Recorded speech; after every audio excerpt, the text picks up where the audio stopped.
Non everyone. अच्छा छात्रों, आप सभी कैसे हैं? आप सभी को उपहारान का प्रणाम। कैसे हैं आप सभी? अच्छे हैं ना? आप सभी के ऑनलाइन क्लासेस कैसे चल रही हैं? बहुत अच्छे, शाबाश। हाँ देखो बच्चों, आप पिछली कक्षा में हम दिल्ली के बारे में अधिक मालूमात प्राप्त किए थे अल्वा। अब दिल्ली के बारे में कुछ नोट्स लिखने से पहले कल गिनती हुआ था ना, गिनती के बारे में हुआ था ना। हाँ, उसके बाद क्या है देखिए, गिनती के बाद देखो यहाँ पर आप सभी ओपन योर टेक्स्ट बुक, अपनी अपनी किताबें पाठ्य पुस्तक खोलिए। पृष्ठ नंबर 40 पर राट यानी 48। हाँ देखिए, यहाँ पर देखा नमूने के अनुसार खाली जगह भरो। 54 ಇದೆ, 54 ಅಂತ ಇದೆಯಲ್ವಾ, ಫಸ್ಟ್ ಇದೆಯಲ್ಲ ಆ ಥರ ಇಲ್ಲಿ ಇಷ್ಟಿದೆ 56, 57, 58 ಅದು 58 ಅಂತ. 58 ಅಂದರೆ ಎಷ್ಟು? ಹಾಂ ಇಲ್ಲಿದೆಯಲ್ಲ 58 ಅಲ್ವಾ. 58 ಇಲ್ಲಿ ಬರೀಬೇಕು, 58 ಅಂತ. ಇದು 5, ಇದು 8 ಅಲ್ವಾ. 58 ಅಲ್ಲಿ ಬರೀಬೇಕು ನೀವು. ಬರ್ದ್ರಾ? ಎಸ್. ಇಲ್ಲಿ ನೋಡಿ, ಎಕ್ಸೆಟ್ ಅಂತ ನೋಡಿ, ಎಕ್ಸೆಟ್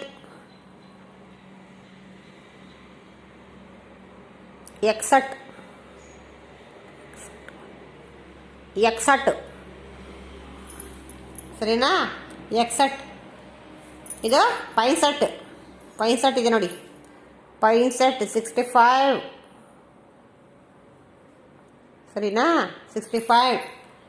ಹಾಂ ಇದಿಷ್ಟು 60 ಇಷ್ಟು 68. 68 ಇದು 68.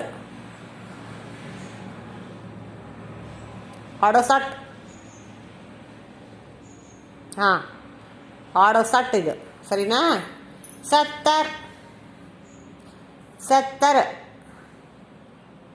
ಹಾಂ ಸರಿನಾ.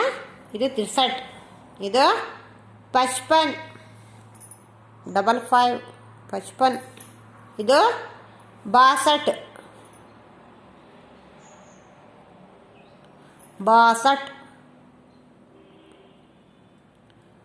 62 ಸರಿನಾ.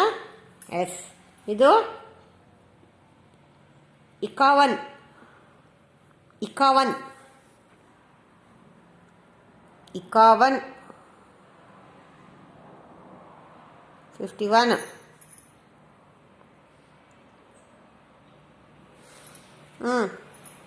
ಇದು 56.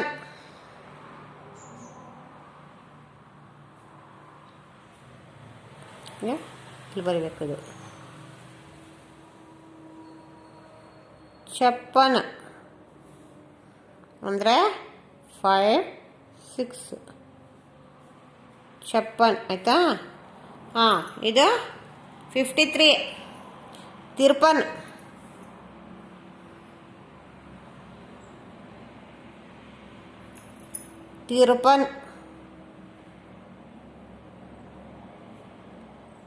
ಸರಿನಾ. ಇದಾದಮೇಲೆ ಇದು ನೋಡಿ, दिल्ली के प्रश्न उत्तर लिख लो. एक वाक्य में उत्तर लिखो. भारत की राजधानी का नाम क्या है? भारत की राजधानी का नाम दिल्ली है अल्वा. सेकंड वन, दीवाने आम किस से बना है? दीवाने आम में 60 सुंदर स्तंभ हैं जो लाल पत्थर से बने हैं. 60 सुंदर स्तंभ हैं दीवाने आम में, वो लाल पत्थर से बने हैं. दीवाने आम यानी लाल पत्थर से बना हुआ है Alva. S. Third one, Jamia Masjid किसके पास है? जामिया मस्जिद लाल किले के पास है. जामिया मस्जिद लाल किले के पास है अल्वा. लाल किला ಅಂದರೆ ಕೆಂಪು ಕೋಟೆ ಹತ್ರ ಜಾಮಿಯಾ ಮಸ್ಜಿದ್ ಇದೆ. 4th one, नई दिल्ली की शोभा कैसी है? नई दिल्ली की शोभा निराली है. ನೈ ದಿಲ್ಲಿ ಕಿ ಶೋಭಾ ನಿರಾಲಿ ಹೈ ಅಂದರೆ ನೈ ದಿಲ್ಲಿಯ ಶೋಭೆ ತುಂಬ ಅದ್ಭುತವಾಗಿದೆ. ನಿರಾಲಿ ಅಂದರೆ ಅದ್ಭುತವಾಗಿದೆ. फिफ्थ वन, भारत सरकार का सचिवालय कहाँ पर है? भारत सरकार का सचिवालय संसद भवन में है अल्वा. पार्लिमेंट ಅಲ್ಲಿ ಇದೆ ಸಂಸತ್ ಭವನ್. ओकेना. एस सेकंड में ನೋಡಿ. इन प्रश्नों के उत्तर 2-3 वाक्यों में लिखो. लाल किले के बारे में लिखो. लाल किले के बारे में तुम क्या जानते हैं वो लिखो. दिल्ली में लाल किला बहुत प्रसिद्ध है. इसके 2 भाग हैं, दीवाने आम और दीवाने खास हैं. दीवाने आम में 60 सुंदर स्तंभ हैं जो लाल पत्थर से बने हैं. दीवाने खास संगमरमर से बना है. इसकी भीतरी दीवारों की नक्काशी बहुत बढ़िया है. वाह. कुतुब मीनार के बारे में तुम क्या जानते हो? कुतुब मीनार ಬಗ್ಗೆ ಏನು ನಿಮಗೆ ಗೊತ್ತಿದೆ ಬರೀರಿ. दिल्ली से थोड़ी दूर कुतुब मीनार है. आसमान से बातें करने वाली ये मीनार बहुत सुंदर है. ये 238 फुट ऊंची है. 238 ಅಡಿ ಎತ್ತರವಾಗಿದೆ ಈ मीनार ಅಲ್ವಾ. ಎಸ್. संसद के बारे में लिखो. संसद भवन ಬಗ್ಗೆ ಬರೀರಿ. संसद भवन नई दिल्ली की शोभा है. संसद भवन नई दिल्ली की शोभा है. ಹೊಸ दिल्ली न्यू दिल्लीಯ शोभೆಯಾಗಿದೆ. भारत सरकार का सचिवालय यहीं पर है. संसद भवन बड़ा रमणीय है. ये गोलाकार सदन संसार में निराला है. लोकसभा राज्यसभा के अधिवेशन इसी सदन में होते हैं अल्वा. यस, होते हैं. हाँ ನೋಡಿ. नेक्स्ट ಮೂರನೇದು. 4ನೇದು, राष्ट्रपति भवन क्यों निराला है? राष्ट्रपति भवन भारत के राष्ट्रपति का निवास स्थान है. राष्ट्रपति देश विदेशों के अपने अतिथियों का आदर सत्कार यहीं पर करते हैं. राष्ट्रपति का कार्यालय भी इसी भवन में है. इस भवन के एक और भाग में वस्तु संग्रहालय भी है. उसमें कई अमूल्य प्राचीन वस्तुओं का संग्रह है. इसलिए राष्ट्रपति भवन निराला है अल्वा. यस. दिल्ली में देखने के लायक स्थान कौन कौन से हैं?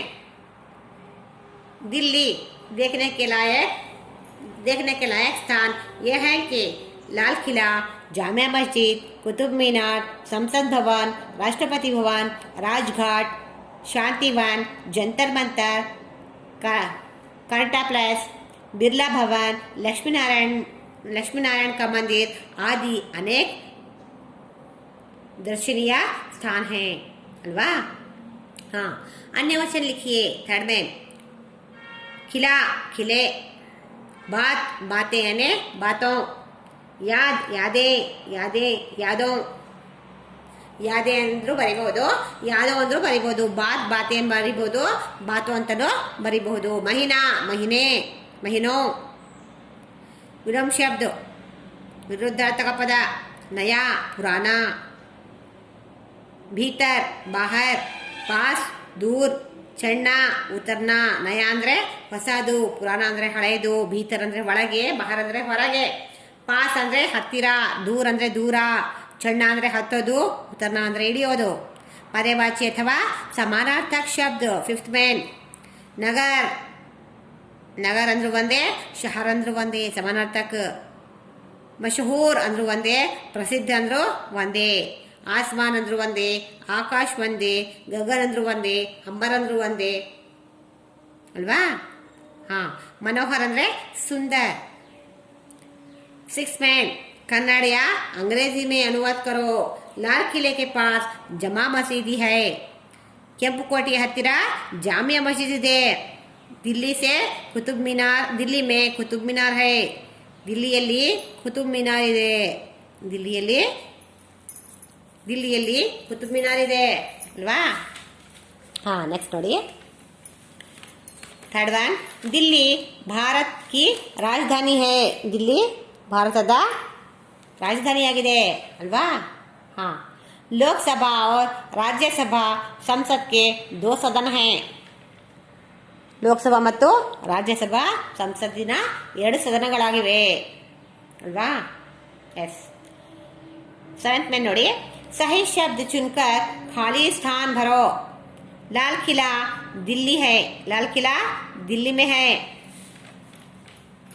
ಲಾಲ್ ಕಿಲಾ ಎಲ್ಲಿದೆ ಕೆಂಪು ಕೋಟೆ ಎಲ್ಲಿದೆ ಇಲ್ಲಿ 3 ಆಪ್ಷನ್ಸ್ ಕೊಟ್ಟಿದ್ದಾನೆ ಒಂದು ಚೆನ್ನೈ ಒಂದು ಮುಂಬೈ ಒಂದು ದಿಲ್ಲಿ ಯಾವುದು ಸೂಟಬಲ್ दिल्ली अल्वा एस second one Qutub Minar 238 foot ऊंची है कुतुब मीनार 10 फुट ऊंची है 338 238 438 ಯಾವುದು 238 एस थर्ड वन दीवान खास संगमरमर से बना है ऑप्शंस संगमरमर ईंट लोहा फर्स्ट वन संगमरमर अल्वा एस जोड़कर लिखो ಅಂದ್ರೆ ಮ್ಯಾಚ್ ಮಾಡಿ ಮ್ಯಾಚ್ ದ ಫಾಲೋಯಿಂಗ್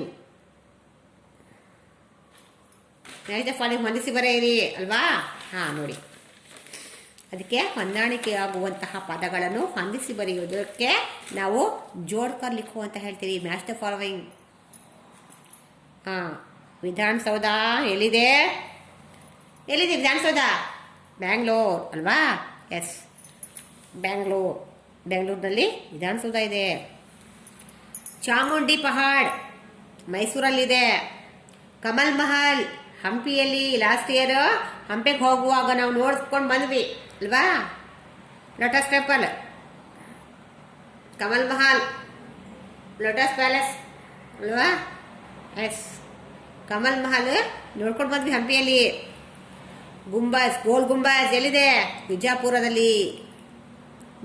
ಅಥವಾ ಬಿಜಾಪುರಲ್ಲಿ ಗೋಲ್ ಗುಂಬಟವಿದೆ ನಮೂನೆ ಕೆ ಅನುಸಾರ ವರ್ತನೆ ಶುದ್ಧ ಕರೋ ತಪ್ಪಾಗಿದೆ ನೀವು ಸರಿ ಮಾಡಿ ರಾಜಧಾನಿ ಅಂತ ಇದೆ ರಾಜಧಾನಿ ಭಾರತ್ ಅಂತ ಇದೆ ಭಾರತ್ ಕಾರ್ಯಾಲಯ ಅಂತ ಇದೆ ಕಾರ್ಯಾಲಯ ಸರ್ಕಾರ ಅಂತ ಇದೆ ಸರ್ಕಾರ ಮಾಡಿ ಅದಕ್ಕೆ ಅಲ್ವಾ ಹಾಂ 10th ಮೇನ್ ಇದೆಯಲ್ಲ ಅದು ನೀವು ಬರ್ಕೊಂಡು ಬನ್ನಿ ಅದರಲ್ಲಿ ಏನಿದೆ ಗೊತ್ತಾ ಏನಿದೆ ಹೇಳಿ ಫ್ರೂಟು ಅದರಲ್ಲಿ ಏನಿದೆ ಅಂದರೆ ಫ್ರೂಟಿನ ಹೆಸರುಗಳಿವೆ ಅದು ಹುಡ್ಕೊಂಡು ಬರ್ಕೊಂಡು ಬನ್ನಿ ಹಾಕಿದ್ದಾವೆ ಒಂದು ಆಲ್ರೆಡಿ ಕೊಟ್ಟಿದ್ದಾನೆ ಈಗ 9 ಫ್ರೂಟ್ ನೇಮ್ ಫಲಗಳ ಹೆಸರುಗಳಿವೆ ಅದು ಎಲ್ಲಿದೆ ಅಂತ ಹುಡುಕೊಂಡು ಬರ್ಕೊಂಡು ಬನ್ನಿ ನೋಡುವ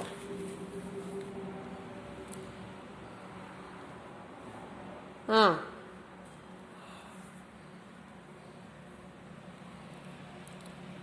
आप सभी को 10th ಮೇನ್ ಹೇನಾ 10ನೇ ಮೇನು ಅದು ನಿಮಗೆಲ್ಲ ಹೋಮ್ವರ್ಕ್ ಅಲ್ವಾ ಹೋಮ್ವರ್ಕ್ ಮಾಡ್ಕೊಂಡು ಬನ್ನಿ ಅದರಲ್ಲಿ ಹಣ್ಣುಗಳ ಹೆಸರುಗಳಿವೆ ಹುಡುಕೊಂಡು ಬರ್ಕೊಂಡು ಬನ್ನಿ ನೀವು ಹಣ್ಣುಗಳ ಹೆಸರು ಹಾಂ ನೋಡೋಣ ಹೆಂಗೆ ಹುಡುಕ್ತಿರತ್ತ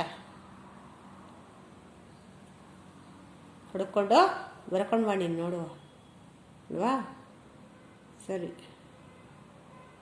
हाँ 11ನೇ में ನೋಡಿ पढ़ो समझो और उन्हीं ಶಬ್ದों को लिखो ಅದು ಓದ್ಕೊಳ್ಳಿ ಅರ್ಥ ಮಾಡ್ಕೊಳ್ಳಿ ಮತ್ತೆ ಬರೀರಿ Delhi first one name of the city ಅಲ್ವಾ ದಿಲ್ಲಿ ಅಂದರೆ ನಗರದ ಹೆಸರು ಸೆಕೆಂಡ್ ಒನ್ ಸಂಗಮರ್ಮರ್ ಅಮೃತಶಿಲೆ ಸಂಗಮರ್ಮರ್ ಅಂದರೆ ಅಮೃತಶಿಲೆ ವೈಟ್ ಮಾರ್ಬಲ್ ಇದಲ್ವ ಅಮೃತಶಿಲೆ ಅದಕ್ಕೆ ಸಂಗಮರ್ಮರ್ ಅಂತ ಹೇಳಿ ಕರಿತೀವಿ ಸಂಗಮರ್ಮರ್ ಅಲ್ವಾ ಮೂರನೇದು ಉದ್ಯಾನವನ ಪಾರ್ಕ್ ಅಂತ. ಸರಿನಾ? ಪ್ರಶಂಸಾ, ಪ್ರಶಂಸಾ ಅಂದರೆ ತಾರೀಫ್ ಮಾಡೋದು, ಹೊಗಳೋದು. ಪ್ರಶಂಸಾ ಅಂದರೆ ಹೊಗಳಿಕೆ, ತಾರೀಫ್ ಮಾಡೋದು, ತಾರೀಫ್ ಕರ್ನ ಪ್ರಶಂಸಾ ಅಂದರೆ. ರಾಷ್ಟ್ರಪತಿ, ರಾಷ್ಟ್ರಪತಿ ಅಂದರೆ ಪ್ರೆಸಿಡೆಂಟ್ ಆಫ್ ಇಂಡಿಯಾ. ರಾಷ್ಟ್ರಪತಿ ಅಂದರೆ ನಮ್ಮ ದೇಶದ ರಾಷ್ಟ್ರಪತಿಯವರು, ಪ್ರೆಸಿಡೆಂಟ್ ಆಫ್ ಇಂಡಿಯಾ. ಅದು ಒಂದು ರಾಜಕೀಯ ಹುದ್ದೆ, ಅದು ಒಂದು ಹುದ್ದೆ ಹೆಸರು. ಪ್ರಧಾನಮಂತ್ರಿ, ಮುಖ್ಯಮಂತ್ರಿ, ರಾಜ್ಯಪಾಲ ಅವ್ರು ಹೆಂಗಿದ್ದಾರೋ ಅದೇ ಥರ ರಾಷ್ಟ್ರಪತಿ ಕೂಡ ಒಂದು ಸರ್ಕಾರಿ ಹುದ್ದೆ, ಇದು ರಾಜಕೀಯ ಹುದ್ದೆ, ಅದು ಸರ್ಕಾರಿ ಹುದ್ದೆ ಕೂಡ ಅಲ್ವಾ? ಹಾಂ. ವ್ಯವಸ್ಥಾ, ವ್ಯವಸ್ಥಾ ಅಂದರೆ ನಮ್ಮ ವ್ಯವಸ್ಥೆ ಹೇಗಿದೆ ಅಂತ. ವಸ್ತು ಸಂಗ್ರಹಾಲಯ ಅಂದರೆ ಮ್ಯೂಸಿಯಂ, ವಸ್ತುಗಳ ಸಂಗ್ರಹಣೆ ಮಾಡುವುದು. ವಸ್ತುಗಳ, ಪ್ರಾಚೀನ ವಸ್ತುಗಳ ಸಂಗ್ರಹಣೆ ಮಾಡೋದು ಅಂದರೆ ಪ್ರಾಚೀನ ವಸ್ತುಗಳನ್ನು ಜೋಡಿಸುವುದು. ಜೋಡಿಸ್ಕೊಂಡು ಅನಾದಿ ಕಾಲದ, ಪ್ರಾಚೀನ ಕಾಲದಿಂದಲೂ ಜೋಡಿಸ್ಕೊಂಡು ಅದನ್ನು ಜೋಪಾನ ಮಾಡಿ ಇಟ್ಟಿರುವಂತಹ ಸಂಗ್ರಹಾಲಯಕ್ಕೆ ಸಂಗ್ರಹ ಮಾಡಿರುವಂತಹ ಆಲಯ ಅಂತ ಹೇಳಿ ಕರಿತೀವಿ. ಸಂಗ್ರಹಾಲಯ ಅಂತ ಹೇಳಿದ್ರೆ ಪ್ರಾಚೀನ ವಸ್ತುಗಳ ಜೋಡಣೆ ಮಾಡಿ ಒಂದು ಮನೆಯಲ್ಲಿ ಇಡ್ತಾರಲ್ಲ, ಅದೇ ಪ್ರಾಚೀನ ಸಂಗ್ರಹಾಲಯ ಅಂತ ಹೇಳಿ, ವಸ್ತು ಸಂಗ್ರಹಾಲಯ.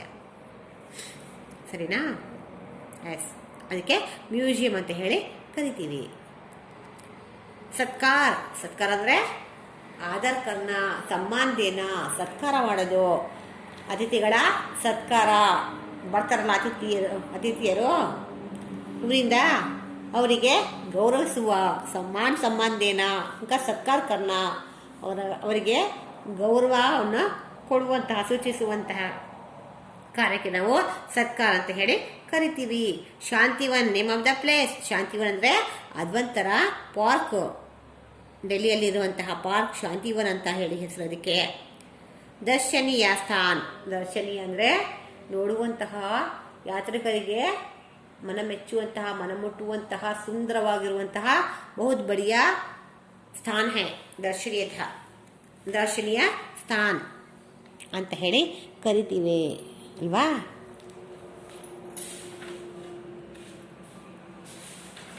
ಇಲ್ಲಿ ಕೊಟ್ಟಿದ್ದಾರೆ ನೋಡಿ, ಇದು ಚಿತ್ರದಲ್ಲಿ ಇರುವಂತಹ, ಇಲ್ಲಿ ಚಿತ್ರವನ್ನು ಕಂಡು ಹಿಡಿದು ಬರೆಯುವಂತಹದ್ದು ಕೊಟ್ಟಿದೆ ನೋಡಿ. पाठ से आगे दिल्ली के सामने भारत के अन्य ऐतिहासिक नगरों के बारे में जानकारी प्राप्त करो. दिल्ली के दर्शनीय स्थानों के चित्र देखकर पहचानो और उनके नाम लिखो. ಇದು ಏನಿದು ರಾಜ್ಘಾಟ್. ಇದು ಗಾಂಧೀಜಿಯವರ, ಮಹಾತ್ಮ ಗಾಂಧೀಜಿಯವರ ಸಮಾಧಿ. ಇದಕ್ಕೆ ಹೆಸರು ರಾಜ್ಘಾಟ್ ಅಂತ ಹೇಳಿ ಕರೀತಾರೆ.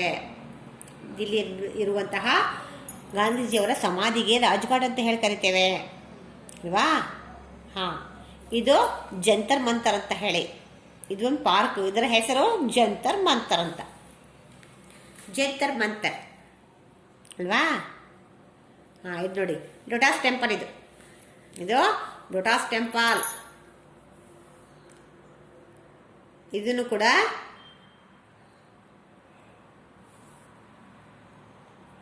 ಲೋಟಸ್ ಮಹಲ್ ಅಂತ ಹಂಪಿಯಲ್ಲಿದೆ. ಇದು ಲೋಟಸ್ ಟೆಂಪಲ್.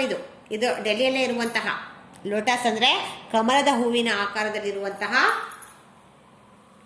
ಟೆಂಪಲ್. ನೋಡಿದ್ರಾ? हाँ. नेक्स्ट मेरी अभिलाषा, इसके बारे में नोट्स अगली कक्षा में लिखाती हूँ. अगली कक्षा में मेरी अभिलाषा के बारे में नोट्स ಅಲ್ವಾ? ನಾನು ಬೇಗ ಪೋರ್ಷನ್ ಮುಗಿಸಿ ನೋಟ್ಸ್ ಕೊಡ್ತಾ ಇದ್ದೀನಿ. ಆದರೆ ನೀವು ಕೂಡ ಬೇಗ ಎಲ್ಲ ಓದ್ಕೊಂಡು ಫಸ್ಟ್ ಟೈಮ್ ಬರೀಲಿಕ್ಕೆ, ಎಕ್ಸಾಮ್ ಬರೀಲಿಕ್ಕೆ ತಯಾರಾಗಿರ್ಬೇಕು. ನೀವು ಎಲ್ಲನೂ ಓದ್ಕೊಂಡು, ಗ್ರಾಮರ್ ಪಾಯಿಂಟ್ಸ್ ಕೂಡ ಪ್ರತಿಯೊಂದು ಓದ್ಬೇಕು ನೀವು, ಪ್ರತಿಯೊಂದು ಅಲ್ವಾ? हाँ. अब देखो, समझदार राजू इस पाठ के शब्दार्थ देखो. फर्स्ट इसके शब्दार्थ लिख लो. इस पाठ के पुष्ट नंबर 61 ಅಂದರೆ 61 ಸಮಜ್ದಾರ್ ರಾಜು ಅಂದರೆ ತುಂಬ ಬುದ್ಧಿವಂತ ರಾಜು, ಅವನ ಹೆಸರು ರಾಜು ಅಂತ. ಶಬ್ದ ದೇಖೋ, ಸಮಜ್ದಾರ್ ಅಂದರೆ ಸಯಾನ, ಬುದ್ಧಿವಂತ, ಹೋಶಿಯಾರ್ ಅಂತ ಹೇಳಿ. ಪಟರಿ ಅಂದರೆ ರೈಲ್ವೆ ಮಾರ್ಗ, ರೈಲ್ವೆ ಹಳಿಗೆ ಪಟರಿ ಅಂತ ಹೇಳಿ ಕರಿತೇವೆ, ರೈಲ್ವೆ ಮಾರ್ಗಕ್ಕೆ. ಸರಿನಾ? ಹಾಂ. ನೆಕ್ಸ್ಟ್, ವ್ಯಕ್ತಿ ಅಂದರೆ ಆದ್ಮಿ, ವ್ಯಕ್ತಿ ಅಂದರೆ ಮಾನವ, ಆದ್ಮಿ ಅಂತ ಹೇಳಿ. ಅಚಾನಕ್ ಅಂದರೆ ಏಕಾಏಕ್, ಇದ್ದಕ್ಕಿದ್ದಂಗೆ ಅಂತ. ಅವಸರ್ ಅಂದರೆ ಮೋಕ್ಷ, ಆ ಟೈಮ್ ಬರಲಿ ಅಂತ ಹೇಳ್ತಾರಲ್ಲ ಅದು, ಆ ಸಮಯ. ಬಹದ್ದೂರ್ ಅಂದರೆ ಸಾಹಸಿ, ತುಂಬ ಧೀರವಂತ, ತುಂಬ ಶೂರ, ತುಂಬ ಸಾಹಸಿ ಅಂತ ಹೇಳಿ. ನಜರ್ ಅಂದರೆ ನಿಗಾಹೆ, ದೃಷ್ಟಿ, ದೃಷ್ಟಿ ಹಾಯಿಸೋದು, ದೃಷ್ಟಿ ಅಂತ ಹೇಳಿ. ಚಿಂತಾ ಅಂದರೆ ಸೋಚ್, ಚಿಂತೆ ಮಾಡೋದು. ಫಿಕರ್ ಅಂದ್ರೆ ಸೋಚೆ, ಚಿಂತೆ ಮಾಡೋದು. ರುಕ್ನ ಅಂದರೆ ನಿಂತ್ಕೊಂಡು ಬಿಡೋದು. ಟಹರ್ನಾ, ಪುರಸ್ಕಾರ ಅಂದರೆ ಇನಾಮ್, ಬಹುಮಾನ. हाँ, अच्छे छात्रों, आज हम समझदार राजू के इस पाठ के बारे में क्या आशा है देखेंगे। इस पाठ से बच्चे जानकारी प्राप्त कर सकते हैं कि मुसीबत के समय घबराना नहीं चाहिए और ಹಿಮ್ಮತ್ ಸೆ ಕಾಮ್ ಲೇನಾ ಚಾಹಿಯೇ. ಹಾಂ, ಈ ಪಾಠದಿಂದ ನಮ್ಗೆ ಏನಪ್ಪ ಅರ್ಥ ಆಗುತ್ತೆ ಅಂದರೆ, ಕಷ್ಟ ಬಂದಾಗ ನಾವು ಗಾಬರಿ ಆಗಬಾರ್ದು, ನಾವು ಗಾಬರಿ ಆಗಬಾರ್ದು. ಹಿಮ್ಮತ್ ಅಂದರೆ ವೀರವೇಷದಿಂದ ನಾವು उस समस्या का समाधान करना चाहिए. ಆ ಕಷ್ಟದಲ್ಲಿ ಆ ಕಷ್ಟದ ಗಳಿಗೆಯನ್ನು ನಾವು ಪಾರು ಮಾಡಬೇಕು, ನಾವು ಸುಲಭಗೊಳಿಸಬೇಕು. ಅದಕ್ಕೆ ನಾವು ಏನು ಉಪಾಯ ಹೂಡಬೇಕು ಅಂತ ಉಪಾಯ ಯೋಚನೆ ಮಾಡಬೇಕು. ನಾವು ಗಾಬರಿ ಆಗಬಾರ್ದು, ನಾವು ಏನು ಮಾಡಬೇಕು ಅಂತ ಹೇಳಿ ವೀರವೇಷದಿಂದ ನಾವು ಹೋರಾಡಬೇಕು ಅಲ್ವಾ. ನೋಡ್ಕೊಳ್ಳಿ पाठ. राजू कक्षा 4 में पढ़ता था. वो बड़ा समझदार और बहादुर बच्चा था. उसके खेत से रेल की पटरी गुजरती थी. एक दिन वो अपने खेत से घर लौट रहा था. तभी उसकी नजर एक टूटी हुई रेल की पटरी पर पड़ी. राजू घबरा गया और इधर उधर देखने लगा ताकि वो किसी को इसके विषय में बता सके, लेकिन उसे आसपास कोई व्यक्ति नहीं दिखाई दिया. तभी उसे दूर से आती रेलगाड़ी दिखाई दी. हाँ, ರಾಜು ಒಬ್ಬ ಚಿಕ್ಕ ಬಾಲಕ, ಅವನು 4ನೇ ಕ್ಲಾಸಲ್ಲಿ ಓದ್ತಾ ಇದ್ದ. ಏಕ್ ಬಾರ್, ಒಂದು ದಿನ, ಓ ಬಹುತ್ ಬಹದ್ದೂರ್ ಔರ್ ಸಮಜ್ದಾರ್ ಥಾ, ಅವನು ತುಂಬಾನೇ ಚುರುಕಾಗಿದ್ದ, ತುಂಬಾನೇ ಬುದ್ಧಿವಂತನಾಗಿದ್ದ, ಚುರುಕಾಗಿದ್ದ ಮತ್ತು ವೀರ ಕೂಡ ಆಗಿದ್ದ. ಅವನು ಬಹುತ್ ಬಹದ್ದೂರ್ ಥಾ, ಬಹುತ್ ಹೋಶಿಯಾರ್ ಔರ್ ಬಹದ್ದೂರ್ ಥಾ, ತುಂಬ ವೀರ ಆಗಿದ್ದ ಅವನು. उसके खेत के पास से रेल की पटरी गुजरती थी. ಅವನ ಹೊಲ ಇತ್ತು, ಹೊಲದ ಪಕ್ಕದಲ್ಲಿಯೇ ರೈಲ್ವೆ ಪಟ್ರಿ ಬಂತಿತ್ತು, ರೈಲ್ವೆ ಟ್ರ್ಯಾಕ್ ಅಲ್ಲಿಂದ ಹಾಯ್ದು ಹೋಗ್ತಾ ಇತ್ತು. एक दिन वो अपने खेत से घर लौट रहा था. ಒಂದು ದಿನ ಅವರ ಹೊಲದಿಂದ ಮನೆಗೆ ಹೋಗ್ತಾ ಇದ್ದ. ಹೊಲದಿಂದ ಮನೆಗೆ ಹೋಗ್ತಾ ಇದ್ದ. ಆಗ ನೋಡ್ತಾನೆ, तभी उसकी नजर एक टूटी हुई रेल की पट्टी पर पड़ी. ಆಗ ಇದ್ದಕ್ಕಿದ್ದಂಗೆ ಅವನ ದೃಷ್ಟಿ ಆ ಕಿತ್ತೋಗಿರುವ ರೈಲ್ವೆ ಕಂಬಿ ಮೇಲೆ ಬಿತ್ತು, ರೈಲ್ವೆ ಟ್ರ್ಯಾಕ್ ಮೇಲೆ ಬಿತ್ತು. ಕಿತ್ತೋಗಿರೋ ರೈಲ್ವೆ ಟ್ರ್ಯಾಕ್ ನೋಡ್ತಾನೆ. राजू घबरा गया और इधर उधर देखने लगा ताकि वहाँ किसी को इसके विषय में बता सके, लेकिन उसे आसपास कोई व्यक्ति नहीं दिखाई दिया. ಗಾಬರಿ ಹೊಂದ್ಕೊಂಡವನು ಗಾಬರಿಯಿಂದ ಆ ಕಡೆ ಈ ಕಡೆ ಈ ವಿಷಯ ತಿಳಿಸ್ಬೇಕು. ಅಯ್ಯೋ, ರೈಲ್ವೆ ಕಂಬಿ ಮುರಿದೋಗಿದೆ ಅಂತ ಹೇಳಿ, ರೈಲ್ವೆ ಟ್ರ್ಯಾಕ್ ಮುರಿದೋಗಿದೆ ಅಂತ ಹೇಳೋಣ ಅಂತ ಹೇಳಿ ಆ ಕಡೆ ಈ ಕಡೆ ನೋಡ್ತಾನೆ. ಯಾರೂ ಕೂಡ, ಒಂದು ವ್ಯಕ್ತಿ ಕೂಡ ಸುಳಿತಾ ಇರಲಿಲ್ಲ. ಯಾರು ಅಲ್ಲಿ ಆ ಕಡೆ ಈ ಕಡೆ ನೋಡ್ತಾನೆ, ಯಾರು ಕಾಣಿಸ್ತಾ ಇರಲಿಲ್ಲ. ಸ್ವಲ್ಪ ದೂರದಲ್ಲಿ ನೋಡಿದ್ರೆ ರೈಲ್ ಬರಕ್ಕೆ ಶುರು ಆಗಿದೆ. ರೈಲ್ ಗಾಡಿ ಆ ರಹಿ ಹೇ, ರೈಲ್ ಬರ್ತಾ ಇದೆ ದೂರದಲ್ಲಿ. ಓ ಚಿಂತಾ ಸೆ ಚಿಂತಾ ಮೇ ಪಡ್ ಗಯಾ. ಅವನು ಯೋಚನೆಯಲ್ಲಿ ಮುಳುಗ್ಬಿಟ್ಟ. ತುಂಬನೇ ಅವನಿಗೆ ಚಿಂತೆ ಕಾಡ್ತಿತ್ತು. ಅಯ್ಯೋ, ರೈಲ್ವೆ ಟ್ರ್ಯಾಕು, ರೈಲ್ವೆ ಹಳಿ ಮುರಿದೋಗಿದೆ. ಇಲ್ಲಿ ಯಾರನ್ನು ಹೇಳೋಣ ಅಂದರೆ ಯಾರೂ ಕಾಣಿಸ್ತಾ ಇಲ್ಲ. ಯಾರೊಬ್ಬ ವ್ಯಕ್ತಿ ಕೂಡ ಇಲ್ಲ ಇಲ್ಲಿ. ಯಾರು ಸಂಚಲನ ಇಲ್ಲ. ಯಾರಿಗೆ ಹೇಳಿ ನಾನು ಏನು ಮಾಡಲಿ? ಇಲ್ಲಿ ನೋಡಿದ್ರೆ ರೈಲ್ ಬೇರೆ ಬರ್ತಾ ಇದೆ ಅಂತ ಹೇಳಿ ಗಾಬರಿ ಆದ. अगर वो गाड़ी रुक नहीं गई तो अनेक लोग की जाने चली जाएगी. गाड़ी धीरे धीरे उसी और बढ़ती चली आ रही थी. ಅಕಸ್ಮಾತ್ ಇದು ರೈಲ್ ನಾವು ನಿಲ್ಲಿಸಲಿಲ್ಲ ಅಂದರೆ ನೂರಾರು ಮಂದಿ ರೈಲ್ನಲ್ಲಿರುವಂತಹ ಪ್ರಯಾಣಿಕರ ಪ್ರಾಣ ಹೋಗ್ಬಿಡುತ್ತೆ, ಸತ್ತೋಗ್ಬಿಡ್ತಾರೆ. ಹೇಗಾದರೂ ಮಾಡಿ ಆ ರೈಲನ್ನ ನಿಲ್ಲಿಸಬೇಕು ಅಂತ ಅನ್ನಷ್ಟರಲ್ಲಿ ಅದು ಮೆಲ್ಲಕ್ಕೆ ಕನ್ನಡಗೆ ಬರ್ತಾ ಇದೆ. अचानक उसको एक उपाय सूझा. उसने जल्दी से अपनी लाल कमीज उतारी और उसे एक डंडे से बांधकर रेलगाड़ी की तरफ जोर जोर से लहराने लगा. ಆಮೇಲೆ ಇದಕ್ಕಿದ್ದಂತೆ ಗಾಬರಿಯಿಂದ ಒಂದು ಉಪಾಯ ಹೊಳಿತು. ಏನಂದರೆ ಅದೇ ಹೊತ್ತಿಗೆ ಅವನು ಕೆಂಪು ಶರ್ಟನ್ನು ಹಾಕ್ಕೊಂಡಿದ್ದ, ಕೆಂಪು ಅಂಗಿಯನ್ನು ತಟ್ಕೊಂಡಿದ್ದ. ಅವನು ಕೆಂಪು ಶರ್ಟ್ ಹಾಕ್ಕೊಂಡಿದ್ದ. ಬೇಗನೆ ಕೆಂಪು ಶರ್ಟ್ ತಗೊಂಡ್ಬಿಟ್ಟು ಒಂದು ಕೋಲ್ ತಗೊಂಡು ಕೋಲಿಗೆ ಕಟ್ಟಿ ಹೀಗೆ ಆ ಟ್ರೈನ್ ಮುಂದೆ ಹೀಗೆ ಇದು ಅದು ಫ್ಲಾಗ್ ಇದ್ದಂಗೆ ಕಟ್ಟಿ ಹಿಂಗೆ ಅಲ್ಲಾಡ್ಸ್ತಾನೆ. ಆ ಕೋಲ್ ಅಲ್ಲಾಡ್ಸ್ತಾನೆ, ಆ ಕಡೆ ಈ ಕಡೆ ಮೂವ್ ಮಾಡ್ತಾನೆ. डंडे से बांधकर जोर जोर से लहराने लगा.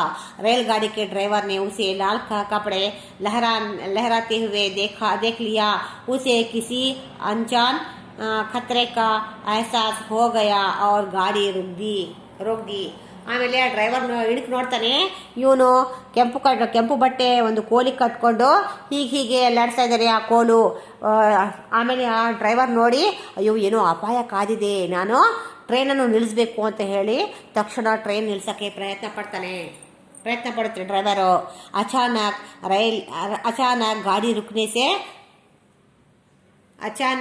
गाड़ी रोकने से रेलगाड़ी की यात्री इधर उधर देखने लगे. ಇದಕ್ಕಿದ್ದಾಗೆ ಟ್ರೈನ್ ಸ್ಟಾಪ್ ಆದ ತಕ್ಷಣ ಆ ಪ್ರಯಾಣಿಕರು, ಟ್ರೈನಲ್ಲಿರುವಂತಹ ಪ್ರಯಾಣಿಕರು ಯಾಕೆ ನಿಲ್ಬಿಡ್ತು, ಯಾಕೆ ಟ್ರೈನ್ ನಿಂತಿದೆ ಅಂತ ಹೇಳಿ ಆ ಕಡೆ ಈ ಕಡೆ ಬಗ್ಗಿ ನೋಡ್ತಾ ಇದ್ದಾರೆ. ಕಿಟಕಿ ನೋಡ್ತಾ ಇದ್ದಾರೆ ಆ ಕಡೆ ಈ ಕಡೆ. फिर जब उनको पता चला कि एक बच्चे की सूझबूझ से उनकी जान संकट से आने से बची है तो सभी उसे शाबाशी देने लगे. बाद में गणतंत्र दिवस के अवसर पर उस बच्चे को बहादुरी के लिए स्कूल में प्रधानाचार्य द्वारा पुरस्कार दिया गया. ಆಮೇಲೆ ಎಲ್ಲರೂ ಯಾತ್ರಿಕರು ಯಾಕೆ ಇದ್ದಕ್ಕಿದ್ದಕ್ಕೆ ಟ್ರೈನ್ ನಿಲ್ಬಿಡ್ತು ಅಂತ ಹೇಳಿ ಗಾಬರಿಯಿಂದ ಆ ಕಡೆ ಈ ಕಡೆ ನೋಡ್ತಾ ಇದ್ವು. ಆಮೇಲೆ ಗೊತ್ತಾಯ್ತು, ಒಂದು ಚಿಕ್ಕ ಮಗು 4ನೇ ಕ್ಲಾಸ್ ಓದುವಂತಹ ಒಂದು ಚಿಕ್ಕ ಮಗು ಬಂದು ಟ್ರೈನಿನ ಕಂಬಿ ಹೋಗಿರೋದನ್ನ ಗಮನಿಸಿ ಟ್ರೈನಲ್ಲಿ ಇರುವಂತಹ ಪ್ರಯಾಣಿಕರು ಎಲ್ಲ ಸತ್ತೋಗ್ಬಿಡ್ತಾರೆ ಅಂತ ತಿಳಿದು ಬಂದು ಟ್ರೈನ್ ನಿಲ್ಲಿಸ್ತಾನೆ. ಎಷ್ಟು ಧೀರ ಇದ್ದಾನೆ ಅವನು, ಎಷ್ಟು ಬುದ್ಧಿವಂತ ಇದ್ದಾನೆ, ಎಷ್ಟು ಚೂಟಿ ಇದ್ದಾನೆ ಹುಡುಗ, ಎಷ್ಟು ಯೋಚನೆ ಮಾಡಿ ನಮ್ಮೆಲ್ಲರ ಪ್ರಾಣವನ್ನು ರಕ್ಷಿಸಿದ್ದಾನೆ ಅಂತ ಹೇಳಿ ಎಲ್ಲರೂ ಕೊಂಡಾಡಿದರು, ಅವನಿಗೆ ಹೊಗಳಿದರು. ಎಂಥ ಅನಾಹುತವನ್ನು ತಪ್ಪಿಸ್ಬಿಟ್ಟ, ಎಂಥ ಸಂಕಟ ಬರ್ತಿತ್ತು, ಎಲ್ಲರೂ ಸತ್ತೋಗ್ಬಿಡ್ತಿದ್ವಿ, ನಾವು ಇಹಲೋಕವನ್ನು ತ್ಯಜಿಸುತ್ತಿದ್ವು, ಎಲ್ಲರೂ ಮರಣವನ್ನಪ್ಪುತ್ತಿದ್ದೆವು. ಆ ಹುಡುಗನ ಜಾಣ್ಮೆಯಿಂದ, ಹುಡುಗನ ವೀರಾವೇಶದಿಂದ ಅವನು उसकी बहादुरी से और उसके बुद्धिमान से कितना चालाक है वो लड़का, हमें सभी की जान बचा दी ಅಂತ ಹೇಳಿ ಎಲ್ಲರೂ ಕೊಂಡಾಡಿದರು ಆ ಹುಡುಗನಿಗೆ. ಆಗ ಡ್ರೈವರ್ ಕೂಡ ಇಳಿದು ಬಂದು, ಅಯ್ಯೋ ಶಾಬಾಷ್ ಮಗನೇ, ಶಾಬಾಷ್ ಮಗು, ನಿನ್ನಿಂದ ನೂರಾರು ಯಾತ್ರಿಕರ ಪ್ರಾಣವನ್ನು ನೀನು ಉಳಿಸಿದೀಯಾ, ಎಷ್ಟು ದೊಡ್ಡ ಕೆಲಸ ಮಾಡಿದೀಯ, ಎಷ್ಟು ದೊಡ್ಡ ನನಗೆ ಉಪಕಾರ ಮಾಡಿದೀಯಾ, ನಮ್ಮ ಪ್ರಾಣವನ್ನು ನೀನು ಉಳಿಸಿದೀಯಾ, ನಮ್ಮ ಪ್ರಾಣವನ್ನು ರಕ್ಷಣೆ ಮಾಡಿದೀಯಾ, ನೀನು ಇಷ್ಟು ಚಿಕ್ಕ ವಯಸ್ಸಿಗೆ ಎಷ್ಟು ದೊಡ್ಡ ಸಾಧನೆ ಮಾಡಿದೀಯಾ ನೀನು ಅಂತ ಹೇಳಿ, ಇಷ್ಟು ವೀರತ್ವದಿಂದ ನೀನು ಕೆಂಪಂಗಿಯನ್ನು ಕಟ್ಟಿ ಒಂದು ಕೋಲಿಗೆ ಹೆಂಗೆ ನಿಲ್ಸಕ್ಕೆ ನೀನು ಪ್ರಯತ್ನ ಪಟ್ಟಿದೀಯ ನೋಡು, ನಮ್ಮೆಲ್ಲರ ಪ್ರಾಣ ಉಳಿಸಿದ್ಯಪ್ಪ ನೀನು ಅಂತ ಹೇಳಿ ಎಲ್ಲರೂ ಹೊಗಳ್ತಾರೆ. ಮತ್ತು ಗಣತಂತ್ರ ದಿವಸ 26 ಜನವರಿ ಪರ್ಸುಹಾನ ಆಗಸ್ಟ್ ಜನವರಿ 26 ಜನವರಿಗೆ ಗಣತಂತ್ರ ದಿವಸ ಅಂದರೆ ಗಣರಾಜ್ಯೋತ್ಸವ ಆಯ್ತಲ್ಲ, ಆ ದಿನ ಒಂದು ಅವರ ಸ್ಕೂಲಿಗೆ ಒಂದು ಇದು पुरस्कार इनाम देखा जाते हैं। गणतंत्र दिवस उसकी बहादुरी के लिए, उस राजू बच्चे की बहादुरी के लिए स्कूल में प्रधानाचार्य और हेड मास्टर ಮೂಲಕ ಒಂದು ಪುರಸ್ಕಾರವನ್ನು ಕೊಡಲಾಗುತ್ತದೆ। ಪುರಸ್ಕಾರ ಅಂದ್ರೆ ಇನಾಮನ್ನು ಕೊಡ್ತಾರೆ। ಇಷ್ಟು ಚಿಕ್ಕ ವಯಸ್ಸಲ್ಲಿ ಎಂಥ ವೀರಾವೇಶದಿಂದ ಅವನು ನಮ್ಮೆಲ್ಲರ ಪ್ರಾಣ ಯಾತ್ರಿಕರ ಪ್ರಾಣವನ್ನು ರಕ್ಷಣೆ ಮಾಡಿದ್ದಾನೆ, ಪ್ರಾಣವನ್ನು ಉಳಿಸಿದ್ದಾನೆ। ಇಲ್ಲ ಅಂದ್ರೆ ಎಲ್ಲರೂ ಸತ್ತೋಗ್ಬಿಡ್ತಿದ್ವಿ, ಎಲ್ಲರೂ ಸುಮ್ಮನೆ ಅಪಾಯದಲ್ಲಿ ಸಿಕ್ಕಾಕೊಂಡು ನಾವು ಸತ್ತೋಗ್ಬಿಡ್ತಿದ್ವಿ। ನಮ್ಮ ಎಲ್ಲರ ಪ್ರಾಣವನ್ನು ಉಳಿಸಿದ ನಮ್ಮ ಮಹಾನ್ ಭಾವ ಅವನು ಅಂತ ಹೇಳಿ ಎಲ್ಲರೂ ಹೊಗಳಿ ಅವನಿಗೆ ಒಂದು ಪುರಸ್ಕಾರವನ್ನು ಕೊಟ್ಟರು। ಇನಾಮ್ ದಿಯೇ, ಇನಾಮ್ ಅಂದರೆ ಬಹುಮಾನವನ್ನು ಕೊಟ್ಟರು, ಪುರಸ್ಕಾರ ಅಂದರೆ ಬಹುಮಾನ ಅವ್ರ ಸ್ಕೂಲಿಗೆ ಬಂದು ತಳಿಸ್ಬಿತ್ತು। ಅವರ ಹೆಡ್ ಮಾಸ್ಟರ್ ಪ್ರಧಾನಾಚಾರ್ಯರು ಅಂದರೆ ಹೆಡ್ ಮಾಸ್ಟರ್ ಮೂಲಕ ಆ ಬಹುಮಾನವನ್ನು ಅವನಿಗೆ ಒಂದು ಶೀಲ್ಡ್ ತಗೊಂಡ್ಬಂದು ಕೊಟ್ಟರು। ಬಹುಮಾನವಾಗಿ ಅವನ ವೀರವೇಶದಿಂದ ಮತ್ತು ಅವನ ಬುದ್ಧಿ ಚಾತುರ್ಯತೆಯಿಂದ ಅವನಿಗೆ ಎಲ್ಲರೂ ಹೊಗಳಿ ಅವನಿಗೆ ಬಹುಮಾನವನ್ನು ಕೊಟ್ಟರು ಅಲ್ವಾ। अच्छा बच्चों, आज हम बहादुर राजू, इस पाठ से हमको क्या मालूम हुआ? समझदार राजू यानी बहादुर राजू। समझदार ಅಂದ್ರೆ ಭಾರಿ ಬುದ್ಧಿವಂತ, ಭಾರಿ ಚುರುಕಾದ ಹುಡುಗ, ಚುರುಕಾದ ಮಗು। ಬಹದ್ದೂರ್ ಸಮಜ್ದಾರ್ ರಾಜು, ತುಂಬಾ ಬುದ್ಧಿವಂತ ರಾಜು। ಅವನ ಬುದ್ಧಿವಂತಿಕೆಯಿಂದ ತಮ್ಮೆಲ್ಲರ ಪ್ರಾಣವನ್ನು ರಕ್ಷಣೆ ಮಾಡ್ದ ಅಂತ ಹೇಳಿ ಎಲ್ಲರೂ ಹೊಗಳಿ। समझदार राजू के बारे में सभी को हमको दूसरों की मदद करना, वीरत्व से कोई मुसीबत आई तो उनको घबराने की बजाय क्या उपाय कर उनकी जान बचाना, ಈ ಮುಸೀಬತ್ की घड़ी कैसे टलाना, ಏನು ಮಾಡಿದರೆ ಇದು ಕಷ್ಟ ಪರಿಹಾರ ಆಗುತ್ತೆ ಅಂತ ಹೇಳಿ ನಾವು उस समस्या का समाधान ढूंढना, उस ಸಮಸ್ಯೆಯ ಪರಿಹಾರವನ್ನು ನಾವು ಸೂಚಿಸಬೇಕು ವಿನಃ ಗಾಬರಿ ಆಗಬಾರ್ದು, ಹೆದರಬಾರ್ದು, ಹಿಂದೆ ಓಡಬಾರ್ದು, ಎದೆಕೊಟ್ಟು ನಿಂತು ನಾವು ವೀರವೇಶದಿಂದ ಹೋರಾಡಬೇಕು। ಪ್ರತಿಯೊಂದು ಸಮಸ್ಯೆಗೂ ಒಂದೊಂದು परिहार इद्दे इरुत्तदे। हर एक समस्या का एक समाधान रहता है। इसीलिए समझदार राजू के बारे में, समझदार राजू कैसा उनकी दूसरों की जान बचाया, इसी तरह आप सभी दूसरों की मदद करना, घबराना, कोई भी मुसीबत में रहे तो उनकी मदद करना चाहिए, बिल्कुल घबराना नहीं, बहादुरी के साथ, समझदारी के साथ उनकी मदद करना चाहिए अल्वा। ನೀವು ಯಾರಾದರೂ ಕಷ್ಟದಲ್ಲಿದ್ದರೆ ಅವರಿಗೂ ನೀವು ತುಂಬ ಇದರಿಂದ ಸಮಾಧಾನ, ಅವರಿಗೆ ಅವರ ಸಮಸ್ಯೆಯನ್ನು ಬಗೆಹರಿಸಬೇಕು, ನೀವು ಅವರಿಗೆ ಹೆಲ್ಪ್ ಮಾಡಬೇಕು ಅಲ್ವಾ। उनकी मदद करना, उनका सहयोग करना, उनकी सहायता करना ಅಲ್ವಾ। ಈ ಪಾಠದಿಂದ ನಮಗೆ ಇದು ಅರ್ಥ ಆಗುತ್ತದೆ। ಏನಂದರೆ ಏನೇ ಸಮಸ್ಯೆ ಬರಲಿ ಹೆದರಬಾರ್ದು, ಅಂಜಬಾರ್ದು, ಗಾಬರಿ ಆಗಬಾರ್ದು, ಸಮಾಧಾನದಿಂದ ಅದರ ಸಮಸ್ಯೆಯ ಪರಿಹಾರವನ್ನು ಸೂಚಿಸಬೇಕು, ಅವರಿಗೆ ಸಹಾಯ ಮಾಡಬೇಕು ಅಂತ ಹೇಳಿ ಪ್ರತಿಯೊಬ್ಬರಲ್ಲೂ ಮೂಡಬೇಕು ಅಲ್ವಾ। अच्छा छात्रों, आज हम समझदार राजू के बारे में अधिक मालूमात प्राप्त किए हैं। दिल्ली और समझदार राजू के बारे में बहुत से अधिक मालूमात प्राप्त किए हैं। दिल्ली की तो नोट्स पूरी हो गई अल्वा। हाँ, अब समझदार राजू के बारे में देखो।